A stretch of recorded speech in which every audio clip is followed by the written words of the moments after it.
Hello everyone and welcome to new video. MC Mura here. Today we're finally doing the final tier list for Street Fighter 6. I know there's a lot of them out there, but I wanted to wait until the very end. Capcom Cup is approaching us very soon, just next month, and there is a very good chance that we will get a balance patch afterwards. So yeah, this balancing, we're about to get a new one, and I figured why not make one final tier list for Street Fighter 6. The first thing I will do is add a row above, and we're gonna call this row the top 3, right? Because there are 3 characters in this game that are very special, and they are very obviously special. We can talk about the character being top 5, top 6, top 7, whatever, but these 3 have been holding on to the game. They are holding it hostage almost, and you know who they are. They are JP, they are Ken, and they're Luke. Right? There is currently like a civil war going on between the Ken and Luke players, each of them desperate for like escaping the balance patch, and who knows, maybe Luke will get the protagonist treatment, who knows about Ken, but the one undisputed best in the game is JP. Right? Now, if we're talking about tier list and how good or bad the character is, usually that is dictated by how many matchups that character win. We make something called matchup shorts, and the characters that have the best winning matchups, they're pretty much the best character in the game. And if we're going through with that logic, then JP have to be number 1. I think JP is a character that maybe he struggles against Kimberly, maybe. Like, that's a stretch because I don't see it, to be honest. But other than that, this is a character that beats or goes even with everyone, which is amazing for him, right? That's actually kind of ridiculous. It's well documented how good JP is, right? When the game first came out, the narrative was always, oh, JP got a weak mid-range, but he actually has some of the best buttons in the game. Zoning is insanely strong. Level 1 JP gameplay is so good. And then when you add on top of it the set play, and very early on I said that JP's neutral maybe will get weaker over time. It actually didn't, but set play JP will get stronger. Now, his neutral didn't get any weaker, but his set play did get indeed stronger. People got better at learning the matchup, but he got even more powerful offense. Every day on Twitter you will see like some sort of a new sick JP sequence. So yeah, this character is absolutely tremendous. Now, Ken and Luke, right? The Civil War. They are like the 2 characters fighting on that number 2 spot. You can make an argument for either of them being number 1, but for me, Ken and Luke are very similar. They're just very different angles on a very similar idea. Like the same idea, just from different angles, right? They are the dominant Shoto. Now, if you wanna play solid, if you wanna play neutral and win the neutral because your neutral is amazing, play Luke. If you don't care about neutral, just wanna get in and press the opponent, then play Ken. And that's all there is to it. I don't think it's a matter of this character is better than that. It's just, do you like playing more solid, Luke? Do you like playing more crazy and rushdown, Ken? And that's about it. You can make an argument on who's better, but it doesn't really matter because these 2 and these 3 characters in general are a cut above. We can talk about top 5, top 10, top 6, whatever, but these top 3, very dominant, very strong, very distinct, and very, very successful when it comes to the pro level gameplay. Now, let's round up the rest of the top tiers, but I do think that other characters I'm gonna mention are step below, right?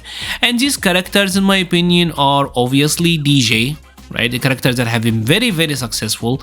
We got Chun-Li, which rounds up our top 5. We got Guile, which I do think is still very, very strong. We got Cammy. Actually, let's put Cammy front of Guile. And we got Judy. And I mean, let's put Rashid in there. Rashid is a character that certainly had like a glow up in this game, like level 2. When we get to him.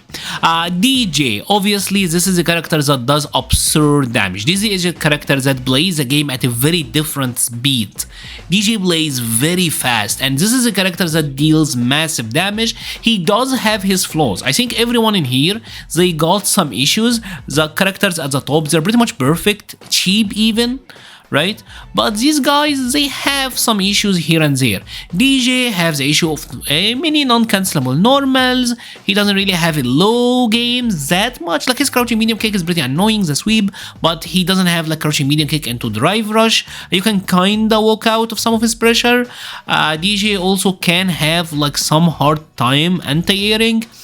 He does have the flash kick and he does have the back heavy kick, but he have to be sitting still to get them, right? He can't be doing stuff and also anti-air you, unlike say Ken and Luke, right? Who got command DPs. That makes their overall anti-air game so much better. But DJ does insane damage, and in a short set, first to 2, first to 3, DJ is absolutely ridiculous, and in a long set, because of how mobile he is and because of his drive rush, your brain will get fried from having to deal with him. So that makes him a very good character, right? Does have some issues, but very good. Chun-Li. I've been saying it since very early days. Chun-Li is kinda ridiculous. This is a character that got everything. Chun-Li is one of the characters that had a very strong arc when it came to this game, because right at the start people were like, Chun is not that good, and then we went through the modern phase, and then people starting exploring more with the classic. We're starting to see like a ton of save jumps, we're going to see a ton of new combo routes. The character can be played very optimally. People are getting better at the Tenshu kick anti-air. Her anti-air game in general is really good. She improved so much over the season. I do think she is one of the hardest characters to play in the game, and that's why it took some time, but we are starting to see the potential, and I do actually think Chun-Li got the potential to be here. Give her enough time, and I do think Chun-Li, like out of all of these characters, I do think Chun is the one with the most potential to move up here. But I'm honest, Sean is way more work than Luke, Ken, and JP. The level 1 gameplay of these 3 characters is so strong, but with Sean you will need a lot of work, and because of that I do think she rounds up the top 5. She's not quite there, but could be. Right, but if you value like the work you're putting into it, then yeah. Cammy, again, a character that is very complete, very solid. Her damage output is on the lower end, but one good thing about Cammy is she's a very meta character. Like she does well against JP, she does well against Ken. I do think Luke is maybe evenish, and she does well against Guile, so she does well against some of the characters that are very strong, and that makes her like a good tournament character. She's not as successful as you would expect, and that is mostly because of her damage output. She probably got the best level 3 super in the game. It completely shut down like a good portion of the opponent's moveset. Like if you're fighting against Guile, he can throw booms once you got level 3. If you're playing against JP, he can't really zone once you got level 3. Or Luke, no sand blasters for you, etc. That makes her very, very good, right? But you need level 3, and if you do that, you're kind of losing out on some of the other damage output. So her damage output in general isn't that low. Now, one thing that you have to remember is that Cammy is one of the characters that always was like a low HP character, but she's not in this game. So Cammy trade-off here is a little bit less damage, but she got average health, which in my opinion is fair enough. I think she's in a very good place. And speaking of being in a good place, I guess, Guile is amazing in this game. Right, he does so good versus most of the roster, but he does have some issues with the top tiers, and that kinda holds him back, I think. Like JP is so difficult for Guile, at least that's my understanding. I played Luke versus Guile a lot, and I think Luke does actually pretty well against him. I do think he struggles a little bit against Cammy, so he does have some issues, especially with the more prevalent characters, and that kinda holds him back. Right? But he's amazing, and if you want to watch an amazing Guile, there is an Egyptian local Guile called Lens. I would actually highly recommend you watch him because he's so optimal with Guile. His combo game is actually better than NuckleDo and Higuchi. Like every hit he's landing these like 40, 50, 60% combos, which is actually kind of ridiculous. So when optimal, I do think Guile also can actually move up because he's very good. Jury is pretty good. The character level 1 is also one of the best in the game, but and by level 1 I mean not the level 1 super, I mean like her basic game plan, right? The level 1 game plan for Jury is very good. Her main issue is that she is just drive rush, and fireball, drive rush, fireball, drive rush. That's kind of her main issue. She's very linear, but I do think also Judy does have the potential to move up because of Feng Shui engine, which I do think is still underexplored. Like many of the top Juries maybe are not using it to the most of its potential, but she's very, very good. And Rashid is here because of that level 2 super. Altair. That is an absurd level 2 super. Him and JP got the best level 2 supers in the game. It's so easy to see this move like 3 or 4 times in a match, right? 2 times per round. It's common to see that level 2 super. It creates a situation. It gives him like a free mix-up regardless of like where you are on the screen. Like he can kick it towards you and force the mix. If he happened to hit you while it's active, you're getting hit with a spinning mixer that's gonna carry you to the corner, and he got a throw loop. Level 2 super carries Rashid.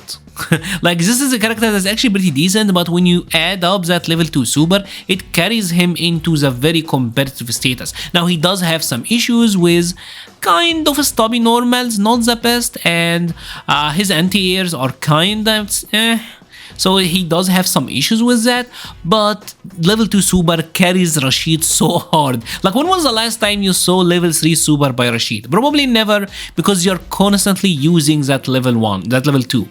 He is actually kind of ridiculous. Now let's go over the characters that are just a tier below, right? And I'm gonna call these guys the A tier. Like let's give them the ulti. I don't want to segment it so much, but this next couple of characters I do think are competitive, right? And they can do really well. And these characters I will say are Marisa. She probably like at the head of these guys. We got Blanca. Who else I'm gonna put in there? I do think Dalton, right? I think these characters are good. They have some issues. They have their flaws. They may struggle a little bit, but all 3 of them got powerful elements to them that makes them kinda stand out. Marisa obviously is a damage. This is a character that deals massive damage. She did get figured out, I think, and the more I'm seeing people getting better with perfect parry, the more Marisa is struggling, because stuff like her jab target combo, jab, you can change the timing and you can perfect parry the second hit every time, and this kind of hurts her. Stuff like the charged back heavy punch. I've seen Big Bird games against some of the top Japanese players and they are perfect parrying her back heavy punch, the charged one. So perfect parry, when the better the people will get at it, the weaker Marisa will get. So this is a character that unless something change, I do think she will just go down as time goes by, especially since she is somewhat limited as well. The saving grace for Marisa is that her mix-up once she does get a hit is actually really strong, and a lot of access to safe jumps can keep up the pressure. So I don't see her being top tier unless something change, right? And over time, with people getting better perfect parries, yeah, she's gonna go down. Blanca got some issues in the neutral, but Blanca Shan at level 2 super carries him. He does have a lot of the issues that Honda kinda does, but level 2 super and Blanca Shan mix-ups kinda keep Blanca afloat and kinda keeps him competitive. And I feel like over time people are kinda getting better and better and better at the Blanca matchup. Earlier I would have put him a little bit higher, but I feel like Rashid kinda took his place, right? And Dhalsim, I do think Dhalsim is kinda underrated, in all honesty. I think he's certainly competitive. He's not as powerful in terms of zoning as he used to be, because it's much easier to whiff punish him in this game, but he still got really good offense. Like offensive rush down Dhalsim is really good, and when you're in burnout, Dhalsim is actually one of the most powerful. Like he can abuse you in burnout like no one else can, especially in the corner. Like him doing like that down back medium kick into the arching fireball is like an infinite that you can't get out of. So his gameplay in burnout is actually kind of ridiculous. The main issue with Dhalsim is that he does require a lot of work, but the benefit of Dhalsim is that people don't know the matchup as well. So kind of a trades off here, but I do think he's actually pretty good. right? So all these characters I do think are pretty good for tournaments. Top 3 very easy to use in tournaments. The S tiers are pretty successful as well. A tiers you will do well, but there will be some struggles. The next set of characters are the ones that probably will kinda struggle, right? And I'm starting first with Ryu, and I don't think Ryu is bad, right? Actually, you know what? Let's put Ryu in the A tier as well. I don't think Ryu's bad. Ryu's not that bad. He really isn't. The main issue with Ryu is Luke and Ken. Right? Capcom really overtuned Luke and Ken, and that hurt Ryu the most. His individual tools, yes, he can use some buffs here and there, but I don't think Ryu is bad at all. He kinda plays their same game. His damage out, especially in the corner, is really high. He just needs some fixes. I don't think his level 2 need to get looked at, the level 2 super. I do think his consistency when combo donkey kick into level 3 need to be looked at. I do think they could do something to his fireballs. It kind of sucks that Ken kind of have a better fireballs than Ryu, and it's not because Ryu's fireball is bad, it's because Ken EX fireball not knocking down actually makes it better than Ryu's, right?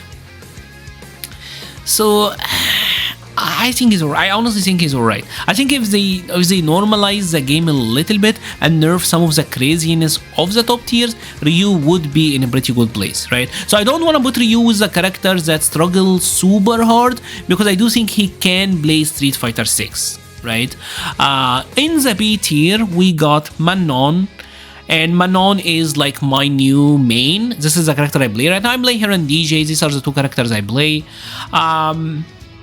And I made like a ton of videos on Manon and like how she struggles. I do think this is a character that could potentially be really good, but I just don't think Capcom quite knows how to balance a grappler in this game. So I feel like Manon, Lily, and Zangief are here. I'm also gonna put Aki, and you know what?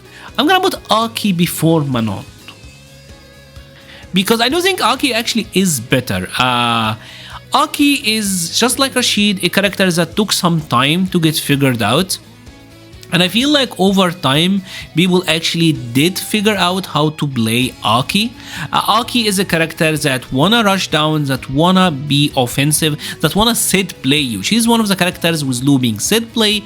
Her pressure in burnout is absolutely ridiculous. Her damage output is very high. Aki wanna buy some time until she lands a one hit, and then she kind of vortex you with pressure.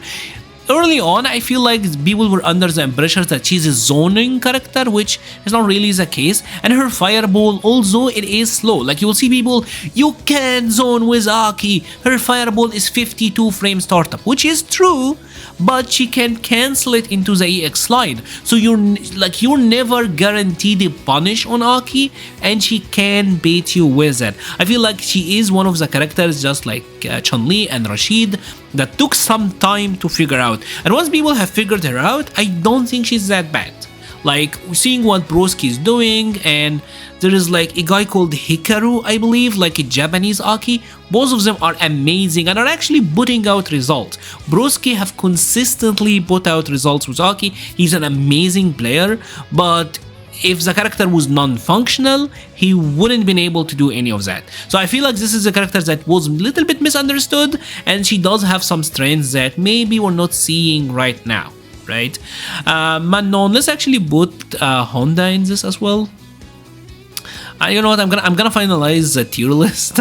Yeah. This is the order right now, right? And I will get into it. Now that we're done with Aki, Manon, like I said, struggles a little bit too much. This is a game where you want to knock down the opponent, win one interaction, knock them down, get them to the corner, and mix them up.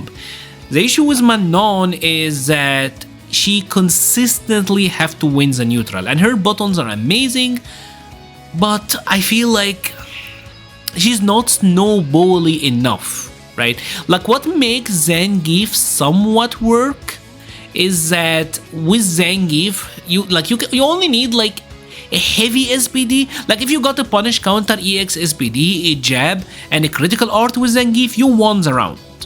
With Manon, not quite. And I do think her level 3 super and super scaling in general need to be looked at.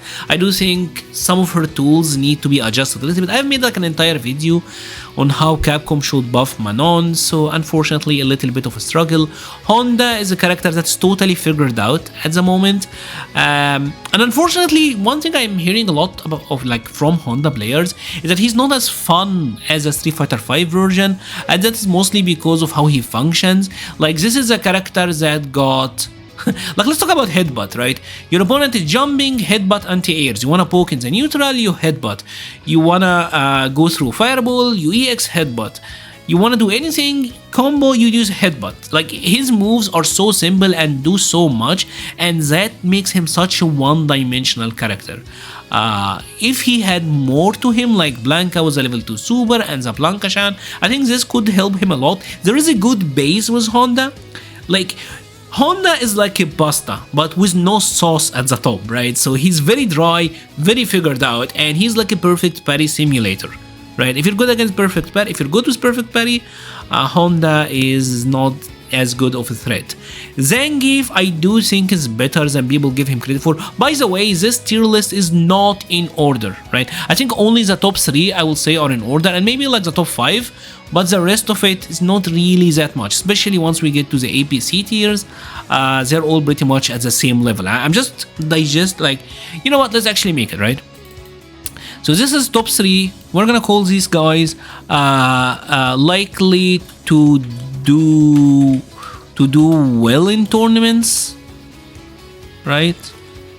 These guys have potential. These guys will be like struggle a bit, and these guys will be tough luck. Yeah, I feel like tough luck, not lick.